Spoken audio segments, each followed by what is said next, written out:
Let's move forward to our next keynote, our next session. Think differently, think big.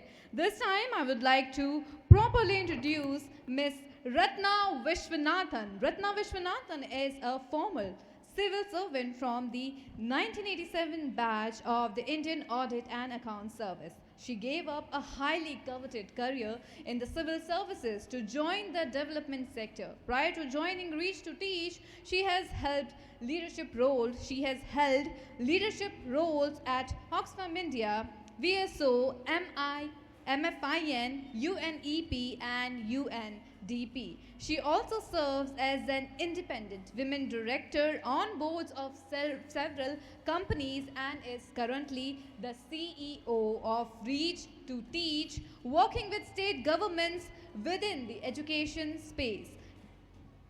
So yes, deeply passionate about making learning a joyful experience for students. It's an honor to have Miss Ratna Mam sharing the stage with us today. So a big round of applause for Miss Ratna Viswanathan Mam. So please ma'am, grace us with your presence on the stage. We are eagerly waiting for you to grace us with your inspiring words and words of wisdom.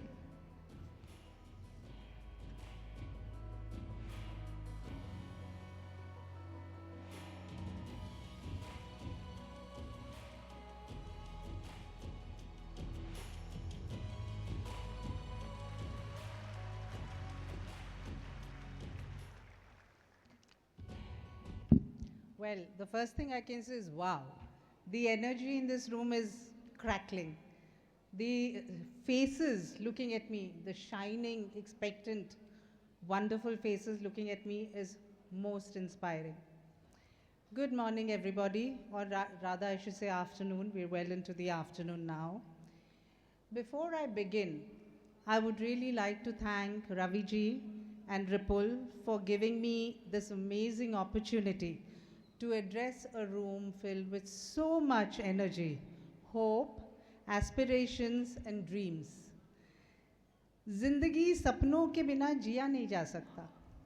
So, before anything else, weave your dreams and hold on to them. Each of us have different dreams. We can't dream for each other. The dreams that you have are your own and you must hold on to them. In today's fast-paced world, you live in a world we did not live in. You live in a world filled with noise. There is so much noise. There is information overload. There is social media. There is peer pressure. There's school pressure. There's parent pressure. And over all of that, the need to perform. I think sometimes we need to step back and ask ourselves, what are we performing for? Is it really important to be the 10th standard topper? Is it really important to be the 12th standard topper? To what end?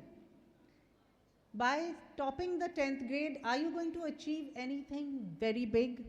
Or topping the 12th grade, are you going to achieve anything big? Systems have changed. And I think we are lucky to be in a place where topping the exam is not a critical factor.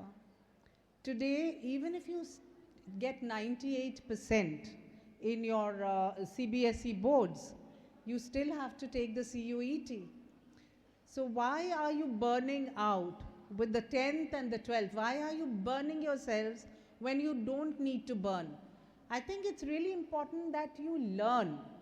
Like Ripul just said, and I loved what he said about understanding first. It's really important to understand because only when you understand, you can apply. And only when you apply, you can succeed. By standing first or topping the board and you haven't understood what you're topping, how is it even going to be helpful to you? So I think children need to step back. You're all young adults. Your exposure to information, your exposure to material, your exposure to life chances are so much more than any of us have ever had. But I think that also poses the challenge of choice. What are you going to choose? how are you going to discern from that noise around you as to what is it that you want? Is it what your friend wants? Is it what the topper of your class wants? Or is it what you want? And very often, a lot of us, I think, are driven by what parents want. And I think it's really important to have constructive conversations with parents about what you want. And no parent will not listen. Parents will listen provided you engage in a structured way with them to let them know what you want. Obviously, a lot of us as parents have aspirations and dreams, and we want to foist them on our children. And it's not wrong. It's coming from a very good place. It's not something that they're doing to hurt or harm you in any way. But I think it's also important to let parents know that, yes, we respect what you want for us, but would you listen to us and let us tell you what we want? I think that's very important. But here's the thing. The most successful people just didn't go with the flow or surrender to that noise. They built their own islands. खुद के safe spaces जहाँ से वो अपने ध्यान केंद्रित करके आगे बढ़ सकते थे और खुद की आवाज़ ढूंढ सकते थे. You too can carve your own island of calm in the storm of distractions instead of getting swept up. And I think all of us, adults included, get swept up with the information overload, the very, very easy access to digital equipment, and the fact that we have them really early on. We stop playing. How many of you go out and play? How many of you meet each other physically and play? Yes, just see how, look at the numbers. It's so little. And that for me is a matter of great concern. Because playing physically is about team building, is about developing the spirit of sportsmanship. Or it is about learning to be tolerant of each other. There are so many life chances apart from the tactical skills that you gain when you go out and play. But most of us live in virtual worlds. We're consuming content, we're consuming games. Gaming is a big deal. It's great for hand-eye coordination, but that's it. And for people who are stuck to reels, do you realize how you're losing your tactical ability? You have 10 fingers. You're using just the one finger. So your tactical ability is diminishing, and it will keep diminishing as you go more into virtual worlds. And I'm not sure whether it's going to let you be the person you want to be. It's important to interact, it's important to talk, it's important, most important to play. If you don't play, you don't learn, I can give you lessons on life skills, and I can give you big modules on developing your socio-emotional learning. How will you have socio-emotional learning unless you're meeting other people and interacting with them and engaging with them? What's socio-emotional learning? You're going to get that out of a book? No, you will never get that out of a book. When you need parental support, when you need your teachers to support you, you go to them, you speak to them, you ask them. That doesn't come out of a notebook or a textbook. It comes out of people-to-people interaction. And as we grow, these are our critical years. These are the years of the time we spend learning how to be with other people, how to interact, how to be that team member, the one that builds and doesn't pull down. Because it's only when you build that you grow. So I really think that, it's important. Play is a huge part of a child's growing up, and especially young adults who are learning to deal with the world, to engage with the world, to deal with emotional upheavals. To adults, they may seem minor. To you, they're real, and they're very, very big, right? And you have to be able to reach out to other people to deal with that. Now, what are the few things that we need to consider as we keep growing. The first thing is embracing challenges. The world is a very noisy place, and the challenges that it throws to us on a minute-by-minute basis, more so in today's highly evolved digital world, is enormous. Take the example of Shri APJ Abdul Kalam, India's former president and renowned scientist. Coming from a humble background, he faced many financial challenges growing up, yet he went on to lead India's space mission. Like Kalam, embracing failure and continuing to push through challenges can lead to extraordinary achievements. You don't have to be that topper. You can fail. The only way to grow and the only way to learn is by failing, because when you fail, you fall down. And when you fall down, you pick yourself up again and start all over again. It's not lost. Failure is actually one of the biggest tools of you learning and growing. So failure is something we should not be ashamed of and we should not run away from. The other factor is developing discipline. Discipline involves focus, it involves hard work and constantly working on oneself. It isn't easy. I may be very talented, but unless I have the discipline, my talent is only going to get me so far and no further. I'll give you an instance of somebody you all relate to. All of you, I think in some way or the other consume cricket, right? Now, let's talk of Virat Kohli. Extremely talented. But when he started out, he had huge physical fitness issues. He worked on them consistently in a most disciplined manner. And today, apart from being an exemplar cricketer, he's also mentioned as an example of someone who is so fit. He didn't start out that way. He was talented, but he didn't have the discipline. Today, he is who he is because his discipline led him to this space, not just his talent. So it's important that one is disciplined more for oneself, not for one's parents, not for one's friends. It's about you. I think as young adults, you need to understand it's about you. You are the center of your universe. Nobody else is. You challenge yourself. You excel against yourself. The moment you start excelling, looking at another person or comparing yourself to another person, what have you done? You have limited yourself to their competency, not your own. So the only way you can achieve excellence is by competing with yourself, not your friends, not your neighbors. I remember growing up, when somebody told my father so and so stood first, his first reaction would be mediocre. And we all grew up thinking a topper, being a topper, we're going to be mediocre. Because we were told, burn when you have to. Don't burn yourself out. And that is why when you have the chance, read.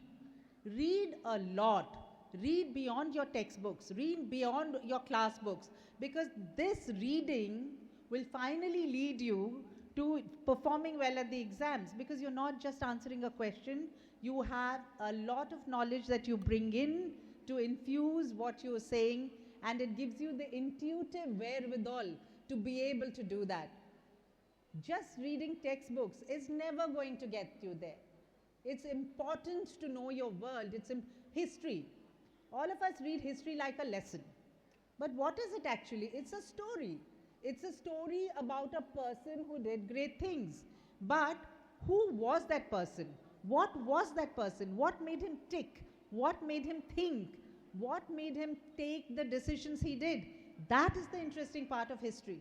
Not he fought X battle and conquered Y land and this year he did this and that year he did that. Irrelevant.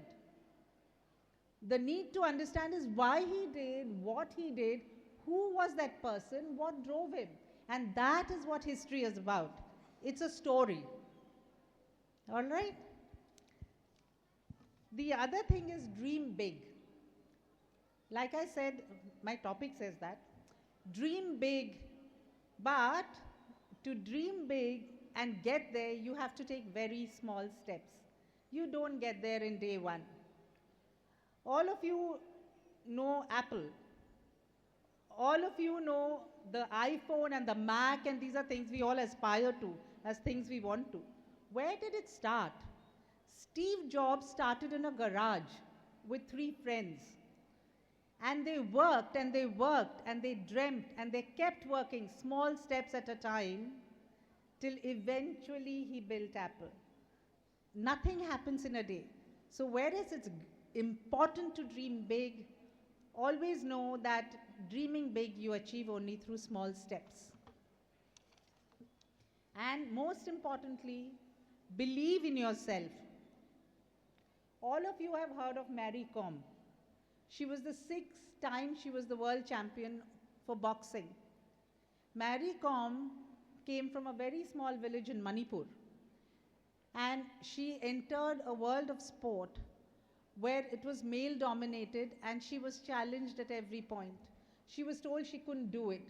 She was told you don't have the wherewithal. Where do you get the training? How are you going to achieve this? But she stuck on because she believed in herself. And today we talk of her with such pride. But she didn't get there by just sitting in a room. She got there because she fought. And she fought because she believed in herself. If she did not believe in herself, she wouldn't be where she was today. So it is really, really important, irrespective of whoever tells you whatever, that you have to believe in yourself. Your friend can tell you, yaar tujhe kuch aata nahi hai. Who is that person to make a judgment of you? You alone can make a judgment of yourself. And because we give the power to others to judge us, we become weak. We lose the power that we have of ourselves. We give it to our friends, we give it to our family, we give it to our parents, and allow them to tell us, you're not doing okay, you're not performing well. Don't give anybody the power. You own your own power and don't let anyone tell you different. Because at the end of it, you have to fend for yourself. That path, whereas many can show you a path, that path you walk alone. No one else can walk that path for you. And most importantly, you have to remember these. 3 घंटे की examination में आपकी worth define नहीं हो सकती. You can't spend 12 years allowing a 3-hour examination to define you. ये आपकी potential की मेजर बिल्कुल भी नहीं है. It's just a part of the journey. You have so much more to do. School exams are just the stepping stone to that long, long road that you've set out on. आपकी असली potential आपकी हुनर, कुशलता, अनुभव और खासियत पर निर्भर है. और ये आपसे कोई छीन नहीं सकता क्योंकि सिर्फ और सिर्फ ये आपकी है. और आपकी जो हार्ड वर्क है, आपकी जो इमोशंस है, आपकी जो फीलिंग्स है, वो सिर्फ आपकी ही हो सकती है. And now, finally, before I conclude, I would like to just say one thing. You know, all of us are under so much pressure all the time. Pressure to perform, pressure to keep up with our peers, pressure to what looks so glamorous on social media, pressure to look good, pressure to, body shaming. I mean, come on. These are pressures we don't need. They don't matter, right? But in all of this, what do you need really? You need that one person, that safe space, that one adult. It can be your parents, and frankly, I know this, most children don't go to their parents. It can be that favorite aunt. It can be your grandparents. It can be your favorite teacher. But it has to be that one adult who is your safe space, whom you can go to talk to. And your friends are your peers. Your friends cannot be that space because they are all in the same space with you. So while you can talk to each other, you can share things of each other, ultimately you do need that anchor.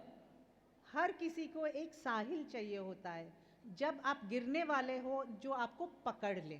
So it is important that while you're studying, while you're engaging, doesn't matter if it's the 10th or the 12th, find that person in your life, because that is going to be your rock that holds you whenever you think you're about to fall. That's all.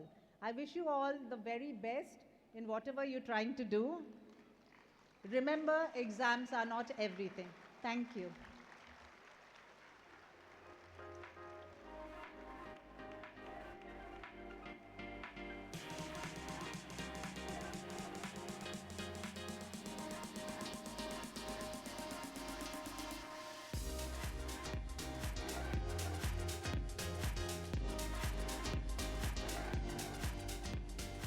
Yes, thank you so much, Miss Vishwanathan, for giving us so much great examples and talking about the personality development and to dream big, giving up examples of prominent personalities like APJ Abdul Kalam, Mary Kom, and talking about failures as well, that how failure plays an important role in our success. That without failure, success is not possible. And yes, at last, dream big. Yeah. And now also to